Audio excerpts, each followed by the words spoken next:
You wake up before your alarm, not dramatically early, just a few minutes, enough time for your brain to remember what day it is. Workday. Your body already knows the schedule, the emails waiting, the meetings that could have been messages, the subtle tension in your chest that disappears on Friday night and quietly returns Sunday afternoon. You check your bank app while still in bed. Salary deposited. For a moment, there's relief, a small breath your nervous system has been holding all month.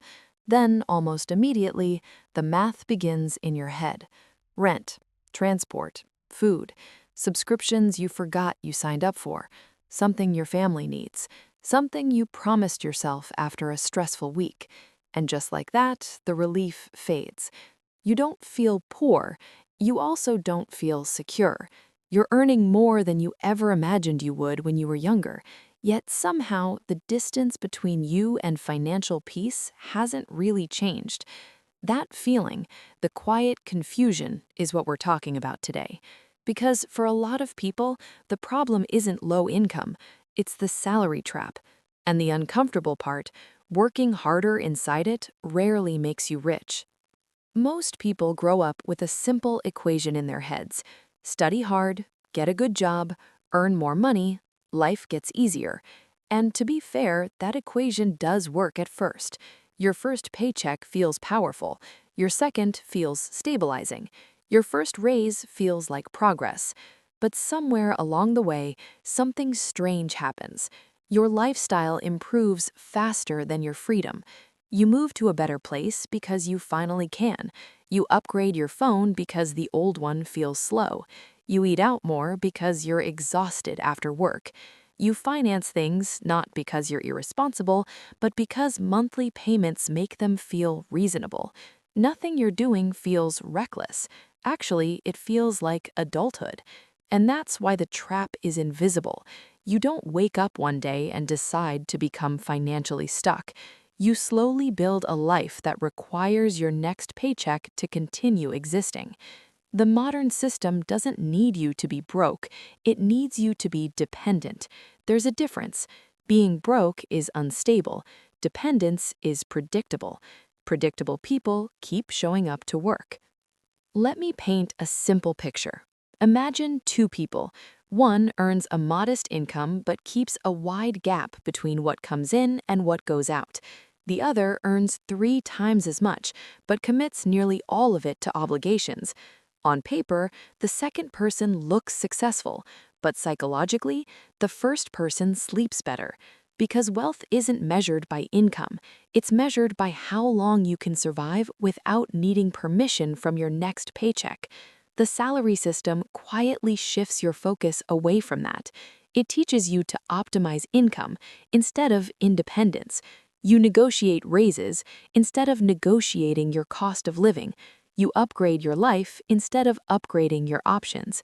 And the more your salary grows, the more dangerous the illusion becomes, because higher income gives you access to higher commitments, bigger apartment, longer loan terms, lifestyle expectations that feel permanent. You don't feel trapped because your environment looks comfortable. But comfort and freedom are not the same thing. Comfort is when your needs are met today. Freedom is when tomorrow doesn't scare you. A salary excels at the first one. It struggles with the second. There's also a psychological mechanic happening underneath all of this.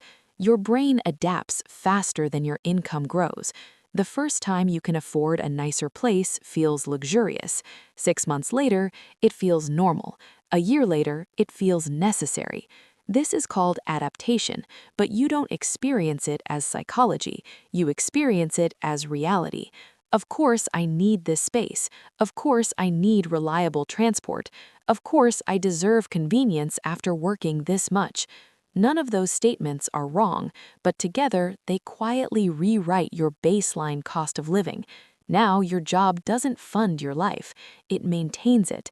And once your income becomes maintenance instead of progress, raises stop changing your future. They only protect your present. That's the salary trap at its core. More effort equals more income equals more commitments equals same financial pressure. You run faster, but the scenery barely changes.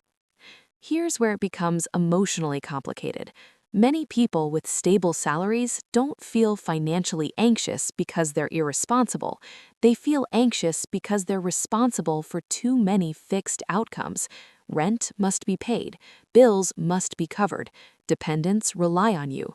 Your past decisions created present obligations, so even when your income increases, the margin of error doesn't. You're not scared of poverty, you're scared of interruption. One missed paycheck doesn't reduce your lifestyle gradually, it disrupts it immediately. And your brain knows this, even if you never consciously calculate it. That's why Sunday evenings feel heavier than they logically should. Not because you hate working, but because your stability depends on continuity. You don't just work for money anymore, you work to prevent collapse. Now, here is the turning point most people eventually encounter. At some moment, often randomly, you realize your raises haven't changed your stress level. Maybe you got promoted, maybe you crossed a salary number you once dreamed about, and after the excitement faded, your daily life felt almost identical. You still plan expenses carefully, you still hesitate before taking time off, you still feel relief on payday. That realization is uncomfortable because it contradicts the story you were taught. More income should equal more security, but income only creates security when part of it escapes consumption. Otherwise, income behaves like oxygen, necessary, continuous, and immediately used. The moment it stops, pressure builds. Wealth behaves differently. Wealth buys time. Time changes how decisions feel. When you know you can survive months without income, conversations at work change. Opportunities look less risky. You think clearer because urgency stops whispering in every choice. The goal was never to escape work. It was to escape fear. And fear is tied less to how much you earn and more to how replaceable your next paycheck is. So how do people slowly step out of the trap without dramatic life changes? Not by rejecting ambition, not by quitting jobs impulsively, but by reversing the direction of financial pressure. Right now, for most people, life pushes money outward the moment it arrives. What changes everything is creating resistance in that flow. Instead of income automatically expanding lifestyle, a small portion quietly exits the cycle before adaptation claims it. At first, nothing feels different externally. You still live in the same place, drive the same routes, work the same job. But internally, something shifts because you now have proof that part of your life does not require next month's effort. The first time you realize you could handle an emergency without panic, your relationship with work changes. You listen differently in meetings, you negotiate differently, you tolerate less disrespect. You consider possibilities you used to dismiss immediately. Money didn't buy happiness, it bought psychological space, and space allows better decisions. Eventually, a subtle but powerful transition happens. You stop asking, "How can I earn more?" and start asking, "How much life does my income actually support?" Those questions sound similar, but they lead to opposite behaviors. One leads to chasing higher pay while life expands with it. The other leads to protecting flexibility even as income grows. This doesn't mean avoiding comfort or never upgrading anything. It means upgrades become intentional instead of automatic. Because the real luxury isn't nicer objects, it's lower dependence.